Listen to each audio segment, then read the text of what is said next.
മംഗളാദേവി ക്ഷേത്രത്തിലേക്ക് ചൈത്ര പൗർണമി ദിവസം മെയ് 1 എത്തിയവിടെ നമ്മൾ കുമളി ടൗണിൽ എത്തുമ്പോഴുള്ള കാഴ്ചകളാണിത്.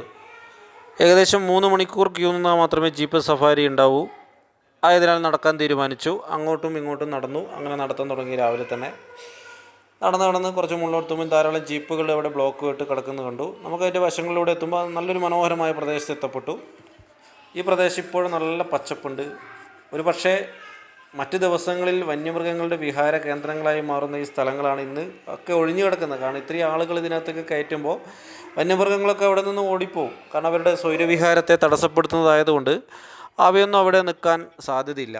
അപ്പോൾ അങ്ങനെ അവിടെ വെള്ളത്തിനൊന്നും കുറവൊന്നുമില്ല. മഴയൊന്നും അങ്ങനെ പെയ്തിട്ടൊന്നുമില്ല. ചെറിയ 1-2 മഴകൾ. എന്നാലും വന്യമൃഗങ്ങൾക്ക് ധാരാളം വെള്ളം കുടിക്കാനും നോക്കുമ്പോൾ അവിടെയൊക്കെ ആനപ്പിണ്ടങ്ങളും അതുപോലെ കാട്ടുപോത്തിൻ്റെ ഒക്കെ കാൽപ്പാടുകൾ നമുക്കവിടെ കാണാൻ പറ്റി.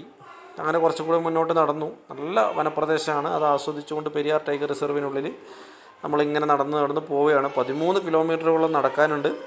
അങ്ങനെ നടന്നുമ്പോൾ വലിയൊരു വൻമരം പൊട്ടി വീണൊരു കാഴ്ച. കാരണം ഇത് എത്രയോ വർഷങ്ങൾ മുമ്പ് പൊട്ടി വീണതായിരിക്കും. അതവിടെ തന്നെ മണ്ണോട് ചേർന്ന് അലിഞ്ഞ് മാറുന്ന ഒരു കാഴ്ചയാണ് നമുക്കവിടെ കാണാൻ സാധിക്കുക. കാരണം ഫോറസ്റ്റിനകത്ത് വീണ എത്ര വലിയ മരമായാലും അതവിടെ തന്നെ ഡീക്കേ ആവുന്ന ഒരു കാഴ്ചയാണ്.